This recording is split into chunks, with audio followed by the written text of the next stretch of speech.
What's up? Disregard the look. I didn't cut my hair. This is just one of those rare occasions where I did not stretch my hair, so it looks like I look like somebody's Hispanic nephew. I am annoyed, which is not news. If you've been here before, you know that I'm always annoyed. But today I'm annoyed because it is December 11th, 2017, and it is 73 degrees out here. All the surrounding states are getting snow. Louisiana is getting snow. Texas is getting snow. And it's 70 flipping degrees. I have on a long sleeve shirt because I came out here under an expectation that was not met. And I've had it. Y'all didn't come here for that. Y'all clicked on this video, obviously, for the Real Housewives. So I will locate those notes and get them to you post-haste. But I just want y'all to know that I've had it. I truly have.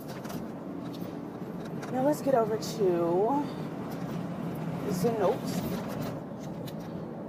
Girl, give me what I'm asking you. So this episode really truly was not that much. I'm real aggravated with the amount of fillers that they are giving us this season. This is supposed to be season 10. You know, a decade of da-da-da-da-da-da-da-da. And I'm not impressed. I feel like for season 10, you know, you should have brought out all the stops. I know we saw Lisa Wu for a brief second, but honestly, y'all should have committed Lisa Wu to a little bit more. Kim did not have to be committed to anything. I did not need her. But I feel like we could have done, you know, something bigger and better for this season. This season, it feels like a season 5 or something. Like, I'm bored. Anyway, girl, because I barely took notes. NeNe and Porsha still hollering at each other, and then all the girls walk off. You know, Kandi, Cynthia, Kenya, Marlo, NeNe, they go off somewhere. And Shereé and Porsha are still down at the restaurant. Porsha's down there crying because she feels victimized, which I feel like Porsha is being victimized. I feel like she absolutely was under attack by NeNe, and NeNe will simply not own up to the fact that she said that those girls were the ones that she would get rid of. Moving along, Kandi and Marlo, once they get up to the room, they're worried about the food because they didn't get to eat. I understand, because that's what I would have been worried about too, and I would not have gotten up and left the table if I had not had my food. Y'all can fight, y'all can do whatever you want to do. You've already embarrassed me at this restaurant in front of these people, and, you know, the staff and everybody's looking at us crazy. You've already embarrassed me. I'm going to sit here and have my meal. I'm just going to do that. But the girls, this show is a bunch of followers and a bunch of bullies. That's all it is. It's just it's a bunch of Kelly Prices and Dawn, what's Dawn from, not SWB, Jesus, In Vogue's name. What's her last name? Anyway, it's a bunch of that. And I'm so drained. I was drained with Kelly and Dawn. I read them for Blood years ago. And I've been through with them since. The only time I let Kelly have it is when she's singing with an Isley brother. But I don't give Kelly any of my props. I haven't listened to He Proposed in many a year, and that's my favorite Kelly Price song, but I can't do it with her because she showed her behind. And I feel like that's what I'm watching here today. So when they get up to the room, NeNe is giving, I'm not angry. And she started putting words in my mouth and telling me I was angry. So you don't know what anger feels like. You don't know what anger looks like. NeNe has an issue with being self-aware. NeNe is not a self-aware person. I'm very self-aware. I'm overly self-aware. I know every single thing I'm doing at every moment of the day, all the time. I know me. When somebody says something that I did that I don't even remember, I'm self-aware enough to know that I probably did do it, and own up to the fact that, yeah, girl, I probably did, you know, say I was going to slap you and your mama. I probably did. If you felt the way, I'm sorry. Or if I'm genuinely sorry, I'm sorry that I said it. But most of the time, if I tell you I'm going to slap you and your mama, it's a if you felt the way type apology. But moving along, NeNe is not self-aware enough, and she's very, very petty. And what I need people to understand is that petty comes from a place of anger most of the time. Happy and just content people generally are not petty. And I'm speaking as a petty person myself. Speaking of petty, my mother and I have started a podcast called Petty and Particular. I'm sure you can figure out who's who. I'm petty, she's particular. But pettiness generally comes from a place of annoyance, anger. It's not I'm content and I'm happy and I'm doing everything that I need to be doing and everybody's pleased type of thing. Petty just is not that. And NeNe is the pettiest heifer on the show, which shows me that she is the most angry, the most maybe hurt person on the show. NeNe is more petty than Shereé. Shereé's messy. NeNe is petty. It's a difference. And she's up there talking about, oh, well, I'm not angry. And your whole hair was coming down. The whole wig was just sliding over to the left. Your wig was hanging on the top of your head like a TI hat. And you weren't angry? Okay.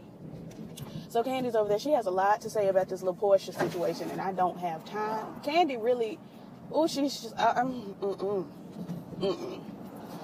at the place with Kandi where I won't even be mad if she don't show up to the concert. I won't. I'm drained with her. Like, yes, I did pay Escape prices to go see Escape. But if Kandi don't show up, girl, I'm still going to get my life. I'm still going to be sitting there with my phone in my hand, videoing like, yes, you better. Like, I don't need Kandi in my life at all at this point.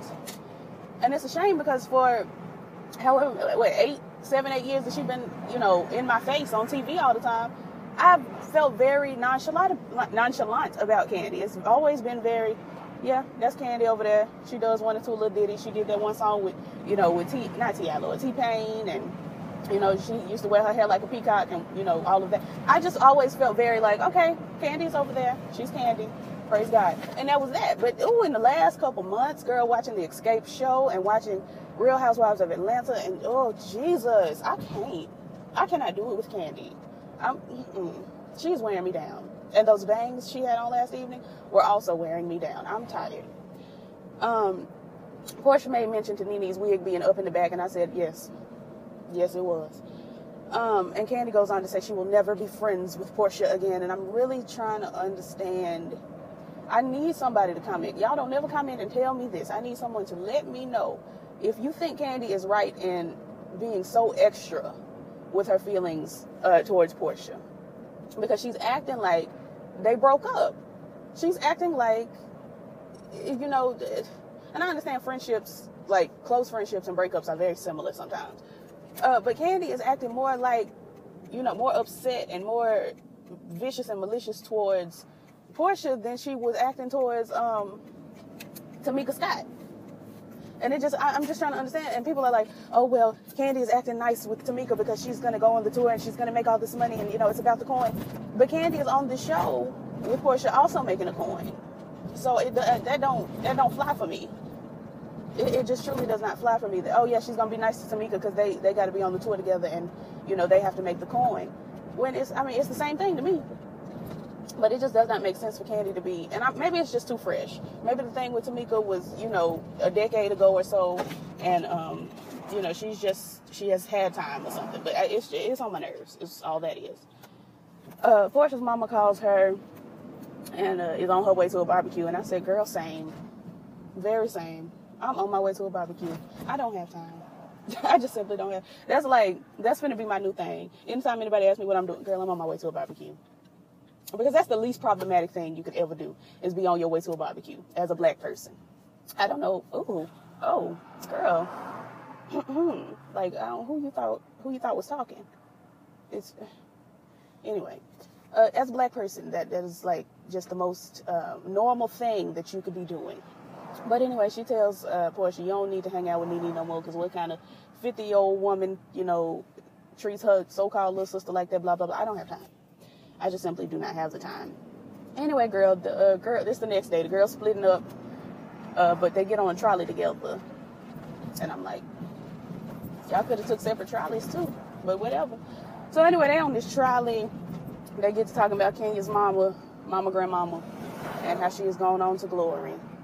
And Porsha starts thinking about her uncle. She just recently lost her uncle, and so she starts crying, and she gets up and she walks off, and everybody looking at her crazy. And I'm like, that was strange, because I would have just been like, girl, I identify with what you're going through. I recently lost my uncle, so I'm here for you. I feel you.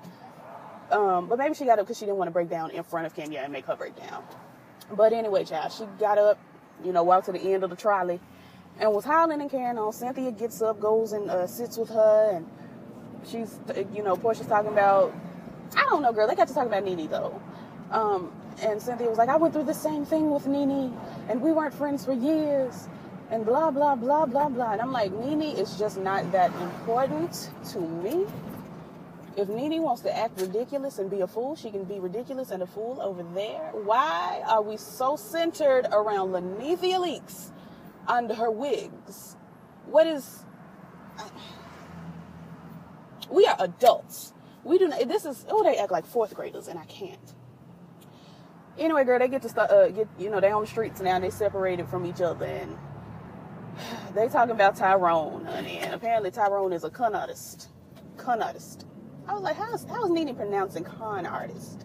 She said it real weird. It wasn't con artist, but it didn't bless me. But that, she didn't say it to bless me. Anyway, girl, so Tyrone done stole a couple $1 million, blah, blah, blah, girl, and I just don't care. I don't care. Shereé is old enough that if she wants to date a felon who is in jail as we speak, she certainly can, and who gonna check her boo? Who? Shereé is old enough to be my mama. Like, I'm not gonna sit here and tell the woman, that the decision she's making to date somebody that she knew back in the day that's now in jail is wrong. I'm not gonna do that because I don't have the authority. But anyway, girl, while they out, Marlo comes up with the idea to throw Kenya a wedding. I said, of all things to do while this girl is grieving her grandmama, you gonna throw the girl a wedding? A wedding? Without the husband? All right. I was like, if Kenya goes off on them, I won't even be mad. But long story short, they have a wedding. They bring a cardboard cutout of a man's silhouette with a question mark on his face, and that's supposed to be Kenya's husband. And they bring a bunch of gays for some reason to come sit and just be gay at the wedding. I didn't understand, but okay. Sure. So they throw the wedding. Kenya's a good sport about it, all of that. And she didn't seem to be upset at all, and that was strange to me. But also good, because she did throw that divorce party, and, she had good intentions, and I was hoping that she would see it much like she saw the divorce party, and it looks like she did. Anyway, girl, hold on, Kandi. You will never stand at the head of somebody's fake wedding and sing Here Comes the Bride as flat as you did last evening. Okay, you could have just not. You could have not. You could have sang any and everything else. You could have sang My Little Secret. You could have sang Can't Hang. You could have sang Knocking the Boots. You could have sang Contagious. You could you could have sang anything. Amazing Grace. No, Amazing Grace has too much of an opportunity for you to yodel. No, it wouldn't have worked. You could have sang anything but Here Comes the Bride and Amazing Grace at that wedding, like you did. It disappointed me. I was disappointed. She worried me last night. Anyway, girl, so now I don't have the energy to holler at nobody right now. So the next day, you worrying me. You are worrying me. I should go to Big Lots. I'll slide in over there in a second. Because where am I going? I need to be over there. But I'm over here. Because I'm so accustomed to driving to work, and I'm off today. But I'm on that same street. Anyway, girl, so the next day, they take a bus to a train, Jesus. And then they take a train to a vineyard. But while they are on the train, Porsha ends up having to sit in front of Kandi and Kenya. And Kandi all of a sudden starts acting like she really don't have that big a problem with Porsha. And that bothered me. It did, because I have problems with people pretty regularly. Because folks treat me like I'm crap. And I don't have the time to withstand. I can go to Target. I don't have the time or the energy to withstand their treatment. So I'd be mad at folks for treating me dirty every day. Did they paved over the grass? Why would they pave over I guess. I'd be mad at folks every day for treating me like crap. All the time. And what I don't ever do, because I was put in a position last Sunday, I was put in a position where I had to sit in front of the family member, quote unquote, that I just honestly never have to see ever again, wouldn't show up to her funeral or none of that. I had to sit in front of her at my great-grandmother's birthday dinner. And what I did not do was sit and cackle with her, make jokes with her, I sat and I looked at my phone, and every now and then I would whisper a word to her daughter who was sitting next to her, or my mother who was sitting next to me. What I did not do is speak. She said hello. I said a general hello to everybody. She said goodbye. I gave her a nod. But what I did not do is speak. What I did not do is play any games and give any illusions that I am friendly with her, because I am not. Kandi going around on this, we can never be friends. Why would you park like that? And then you wearing me with those bangs looking like Kandi. We could just never be friends again, blah, blah, blah. But then you get on here and you cackling. And you kicking and you cracking jokes. And, oh, you was thick. You notice she was thick, Kandi, because you've been in between those thighs. I'm tired. I'm so tired. Anyway, so they have a decent train ride over to, yeah, girl, because if you hit me, we don't have a problem. They have a decent train ride over to the vineyard, girl. They get over there. The man that's running the vineyard is flirting down boots. Marlo deep-throated some grapes, and then they stomped the grapes to make the wine, and then they had dinner. The wine at the dinner, according to Cynthia, was delicious, but Kandi was making a face. Excuse me, I'm reaching for something. Kandi was making a strange face, and, what else, girl? I've gone off book. Oh, okay, so at the dinner, they get to talking about, do you really think Kenya's married, this, that, and the other? And Cynthia gets to crying. She walks off, and, you know, they're like, don't run off from us. And she's like, I'm not running off, I'm walking out of the room. And she goes and she sits by herself and she cries over Kenya and her marriage, her mirage. Like, girl, you are grown. You were grown. You and NeNe were grown before everybody else on the show was grown. You have been grown the longest. Why, pray tell, are you out here crying over your friend being discussed, her marriage? And then we got to the root of it. The root of it was she was hurt that she didn't get invited. Kenya did not invite her daddy. What makes you think? I bet she invited her mama though. But, oh, that was mean.